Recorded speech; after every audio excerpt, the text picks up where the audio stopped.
Peace, y'all. Peace and love. Islam to all the active Moors. Islam to all the sympathizers, all the truthers. Real quick, man. High honors to Prophet Noble Drew Ali and the clarity that was brought. If y'all don't know, a while ago, Prophet Noble Drew Ali had a series of prophecies and things like that. He said that pretty much the lands, business, and all that stuff will return, Islam, will return into the hands of the Moors, right? But we will gain it in a conflict that can't be told in words, all right? And I just want to try to explain a little bit of my interpretation of that conflict and that whole premise. We need warriors, y'all. We need people who are going to stand. What I'm running into, I feel like I run into a lot in this movement, are people who are like process Moors. Everybody got a process of how you do things or how you proclaim, and there's a lot of confusion around the proclamation. And I'm telling you, it doesn't matter if you follow the highest process, you proclaim to the highest courts if we don't stand in unity, because that's nationhood. Nationhood is unity.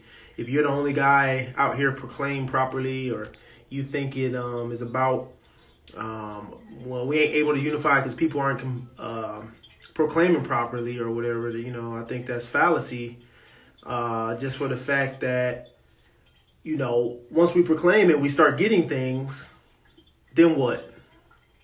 We still got to join together and build something, So everybody talking about proclaiming correctly and doing this process, doing that process. What are you going to do once the cops leave you alone? What are you going to do once you can ride around free and unencumbered and you proclaim right? So now you don't got to do what everybody else got to do. You don't got to go through the trials and tribulations, let's say, and you found out a process to operate out here as a Moor. Then what? Most people are just going to go back to sleep. Most people lose the fire, lose the passion. Now, we all might be affiliated with the Bible and some of the stories, or some stories of old mythology and all that. Even in the so-called United States of America history, with the Declaration of Independence, what always happens? The little guy who wants his freedom or his peace or his sovereignty or his justice or whatever always comes to the big guy and goes, hey, look, this is what I want. I don't no longer want to, do this thing, or I no longer want to be a part of your thing, or I want to do my own thing, right? It always happens like that. And then what's the big guy say? Nah, bro. And then they end up fighting, having a war or some kind of, situation like that, right? So what makes you think that since we're in the realm of duality and cycles, that ours is not any different? We can proclaim the proper way and all this kind of stuff all we want, but if we're going to nation build, it's going to take unification of us. Get over ourselves, swallow your pride, and realize that there is no proper process to proclaim besides for the one that you have figured out for yourself. Me personally, I filled out proclamation papers. I got them sealed by the Great Seal Association.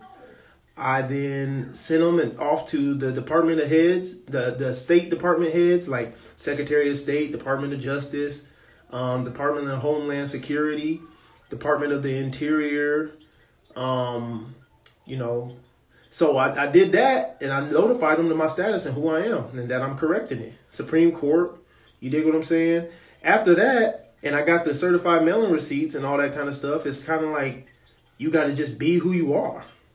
And we're not going to get it easy. But look, with the war thing, we are inevitably going to have to fight a war, but it's not an outside war. They got the guns and all that, the bombs and all that stuff on lock. When Prophet Noble Drew Ali said it's going to be won in a war that can't be told in words, he's talking about your inner self. We got to give up the nigga mind. We got to disassociate from nigga customs and niggas ways. And you know what I mean? I'm not talking about Nagas. We the Nagas and all that. I know that. I'm just talking about the stereotypical Negro, black, and colored mind that has been, let's say, manufactured here in the so-called USA. That's our problem. That's the war. That's the fight that we must fight. Everything, because we have the melanin, is going to vibrate to where we need it to go. Spirit got this in check. It don't, don't think for one moment that Allah doesn't have this all in tune. But it's only those who are in tune with Allah who are going to understand where this thing is going. And that's about conquering lower self. It's not about being perfect. Just be excellent. If you reach perfectness, then you are beyond this realm anyway. It's not even, what's your point once you reach perfectness? I don't want perfectness necessarily. I'm perfect in my composition because I'm a thought of Allah. I just want to be excellent. All right. So it's gonna take some fighting, but the fight is within. That's what they don't want you to think. That's why, it's nothing wrong with protecting your family, having your guns and protecting your household. That's all day. And if it came to that, that's what it would have to be. If we all had to join together in that way, that's just what it is. But it truly is a perfecting of self within. It's the only war we need to fight, because if we leave alone, like, think about the young Dolph, you know what I'm saying? Bliss the dead, you know what I'm saying? I always try to make sure you speak positively on the dead or whatever. Hey, Mom. But the thing is, it's like, he had a family, he had a wife and all this kind of stuff, but he wouldn't leave that life. He wouldn't leave it behind. Matter of fact, it's the thing that, where he so-called got shot, if that was even a real thing, you feel me, was in his hood or whatever. He couldn't leave the niggers alone. He couldn't leave the blacks and colors alone, in the sense that they meant him no good, because you reap what you sow. If you speak on murder and drug dealing and stuff, what do you think is going to become apparent in your life? What do you think is going to recycle back to you? And if you truly care about your family, your loved ones and stuff like that, you'll make the sacrifice to leave those things alone. You know what I'm saying? So we got to stop, letting these entertainers guide our mind. Okay, they do a lot of killing on records, a lot of our women is B words and all this kind of stuff. As soon as they die, because we Moors, that literally means love. We surround our fellow Asiatic that has fallen and give them love, and that's rightfully so. That's who we are. We're loving people. So I'll never take that away from us. The problem is that we don't ever call these people out for their wrongs and for what it could have been. Was Young Dolph's music influential for our unity and our growth in our community? No. Nah, not at all. You feel me? So, we just got to come back to those perspectives, that they produce people like this and rappers, because people will say, the number one excuse I get people say, they'll be like, man, that's just how they grew up. He was just speaking his real life and what he was around. But the thing is that life he was around and how he grew up was manufactured by the so-called U.S. government. You know what I'm saying? He was living in a matrix. Drug dealing and being a real nigga and all this kind of stuff, that's child's talk. All right? If you're a real one, you understand that man and Allah are one. You realize that you are not separate from the great God of the universe at all. You dig what I'm saying? Siata no thai, you know thyself. If you're a real one, then you researching, certain things. How do I prepare myself for the inevitable? Do you know how to die properly? You feel me? If you knew how to die properly and you knew what death really was, you wouldn't fear it. And then maybe we could get this organized sooner and do those work that we need to do to kill lower self, because a lot of us are just afraid of death. We're afraid of not being comfortable. You got to give up comfort sometime. I highly suggest, y'all, for all my Moors, my Moabites, my Canaanites, my Israelites, get you a copy of the Apocrypha. And read the book of Maccabees. You feel me? Read the book of Maccabees and just see how we do. When it's really time to shut stuff down, it's got to be us. And we got to do it with divine principles. And you'll see in that book how Judas Maccabeus was just holding it. He had cities shook because they were able to unify and take down this thing and bring their people back into sovereignty, bring their people back to cleanliness. Eve, man's the barber. Could I go into what? Bro? What you want me to go into? Islam, y'all, peace. What you want me to go into, man's the barber? Because I know I was kind of talking about the true work, what we got to do within. All right, that's really what it is. If you, and I just noticed this in my life. When I stopped messing around with the mundane and I really concentrate on the spiritual, the mundane, it lost its power. You feel me? It lost its power. How to die properly. Okay. So there's that's what all those books are about, right?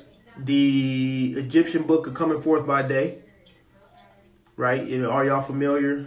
Egyptian Coming Forth by Day, Book of the Dead, they call it, right? Egyptian Book of the Dead. Now, it has been Europeanized in the minds of our people to think that the Egyptians are like some kind of voodoo, witch doctor type people and stuff. But at the same time, they can't even figure out how they built the stuff they built. So who has true knowledge? You dig what I'm saying? They knew the ways of the cosmos and the universe. So we got to stop playing that game. And when we get back to our ancient roots, we were all high priests. All right. Now, with the Egyptian Book of the Dead, there's also another counterpart. There's plenty of books out there that was trying to teach us the science of death and how to die properly. And there's a counterpart to that book called the Bardo Thodol. All right. The Bardo Thodol. What Europeans call the Tibetan Book of the Dead. Okay. What you essentially, and I'm just going to put it in a nutshell, you read it for yourself, but what you have to essentially need to know to die properly so that you can move on is that you need to know, first and foremost, the highest knowledge on earth. The highest knowledge on earth and the cosmos is thus: you and the Creator, you and Allah, you and Yashim, you and the Most High are one. There's no separating. As soon as you go outside of yourself, you're lost. All right? That's why they say you are Solomon's temple, soul of man.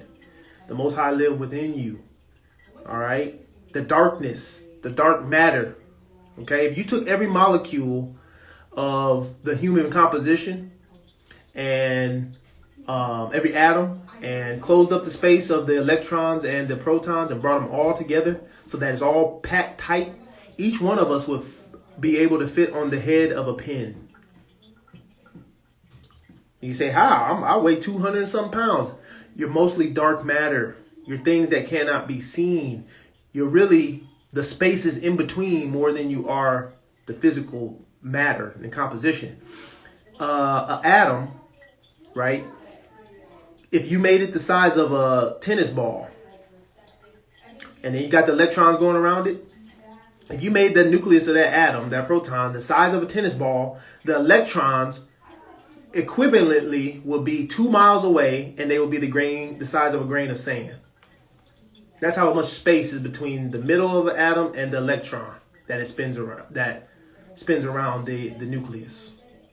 So all that space, that 2 miles, that's mostly what you are. You ever took a rope and spun it around and make it look like the rope is just one wheel? It makes it almost look solid, right? Because it's like it's interjecting all spaces, all light, right? So at that time, it looks like a concentric wheel until you stop spinning it, and then you realize just a linky rope again. That's how like your atoms is working. They're moving so fast and at such a rate, it fills in all the space. You feel me? So we look like and feel like solid, right?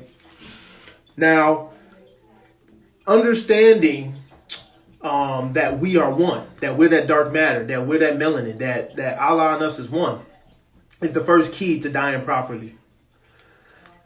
What you will be presented with once you go into the death state is a series of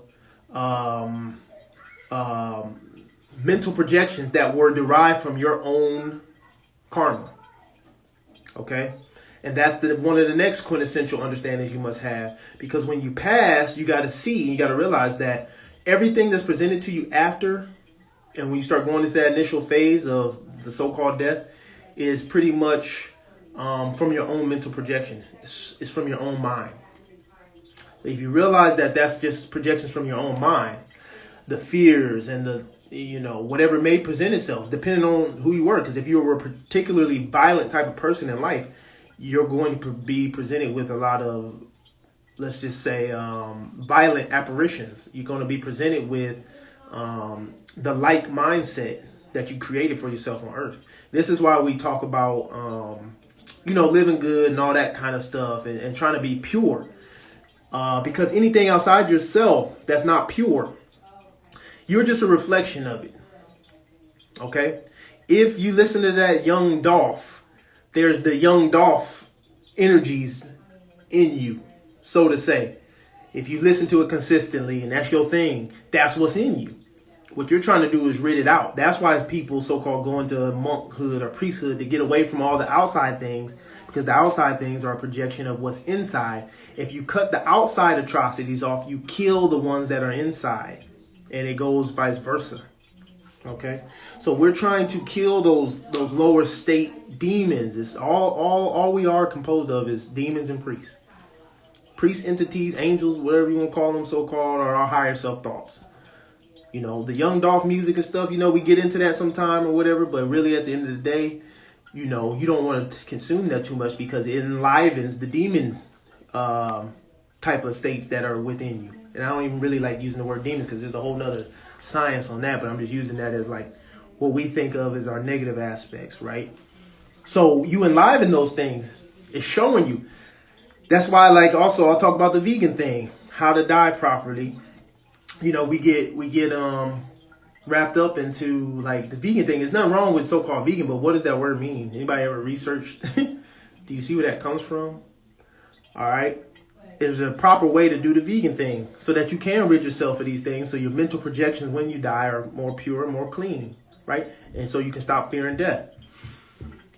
If you eat vegan, don't eat processed vegan. That's not vegan. You know what I'm saying? Eat your meals, eat your fruits and vegetables and whatever. You know what I'm saying? And cook. Don't go out to eat vegan junk food and say I'm a vegan, because I know a lot of vegans who have gained weight when they stop eating like certain flesh and stuff like that. You know what I mean? So I don't even deal with that space of the vegan thing. I don't eat flesh. That's pretty much what I get into. It's about having a principle, right, for me. But just touching on that real quick. But it's a culmination of these things: body processes, mind processes, and most of all, killing the lower self's ambition. Lower self is a great tool. There's nothing wrong with your body. We're not going to demonize the body. It's just a great tool that needs to be in control, that needs to get control, right? So higher self is the master. And this is what Prophet Noble Ali was telling us, man. Just basically unify, but to do that, you must kill lower self's ambition. All right? So that's all I really wanted to say, y'all, man. Thanks for checking in with me. If we're going to do this, we're going to have to fight some war. If we're going to take our nation back, we're going to have to be brave. We're going to have to get uncomfortable. You got to. There's going to be so many more selling you packages and telling you how to, oh, no, bro, you got to fill out this form and stuff. But we all know birth certificate, Social Security is all fraud. Now, they're proof that they did the fraud. You can use them to show proof. But you have every right to not engage in business with criminals. You have every right to not engage in business with criminals. Okay? Why is everybody acting like this is such a, you don't got a license, you don't got a license plate? Oh, I'm sorry, I don't want to engage in business with criminals. That's my whole thing. I'm sorry. They hurt people. They hurt my people. They hurt everybody. And then they come to you and make you sign something so that you can be a part of their system. As soon as you sign it, you run around with it, they assume jurisdiction over you anyway. Okay? So who gonna stand up and fight? Who gonna get uncomfortable? Who gonna let Allah truly lead them? Right? Who gonna let the Most High truly lead them? Read your Bibles, read your good books, because you're gonna see how our ancestors were truly inspired. They be sitting out, going off a whim. They didn't know where they're going to eat sometime or what was going to happen, but you don't have to. The trees don't either. The trees don't move, and everything they need come to them. Surely we are loved just as much as the trees, at least. Every other creature on earth gets everything it needs. But we scared to not go to that job because we got to pay that bill. What that look like? And then come home, get on the internet, talk about we gods. You know what I'm saying? You got to make it make sense. And you got to sacrifice, right? In the old days of sacrifice, what happened was when they started putting people literally on the chopping block and all that kind of stuff. And you know how people start getting like killed and sacrificed to a god and all this kind of crazy mess. What happened was in the ancient days, it was considered sacrifice to kill certain energies or spirits. So the spirit of lust, sacrifice it, because the spirit of lust is personified through us. Therefore, when they were sacrificing or talking about sacrificing back in the day, they were talking about it from anthropomorphic or personification of a characteristic of ourselves that they were sacrificing. Sacrifice greed, right? But since man allows these entities to live through us and flourish, our mind got twisted and we started actually sacrificing people in the behest of the things we're supposed to be sacrificing, which are the entities of lower self. Okay, and that's how sacrifice got into our culture, because a lot of amalgamation came, a lot of the ways were lost after the great earthquake and stuff, and so they started freeing it, winging it. All right, but yeah, man, if y'all got any questions or anything y'all ever want to ask me about, inbox me, man. I usually just try to hit people up and conference with people and whatever. If you just need somebody to talk to, you know, I do that stuff too, because it's not an easy journey. But you got to be brave. You have to have courage. You have to start making the line clearer of, do you sit with this system, with this beast of a system, or do you sit with the higher notions of yourself, what you know to be true? You know, going to the store and buying this overpriced food that's poison off your own land from people that's impersonating to be you on your own land is wrong. You feel that in every essence of your being. You feel what I'm saying? You know that you know, this music and what they project to our children, what they teach us in school, it's all jacked up. So what we gonna do about it? We just our ancestors' return. Read your good books, read the Bible, read the Quran. All they did was pull out the scimitar and strike down evil assailants in the name of the Most High. And those evil assailants are the things that are holding you back within your own mind. The black, Negro, and colored mind must die. All right? So experience your culture. Wear your turbans. Right? Do your things that align you back with your ancestors. But peace and love, y'all. A war that cannot be fought in words, man. Love y'all. Islam.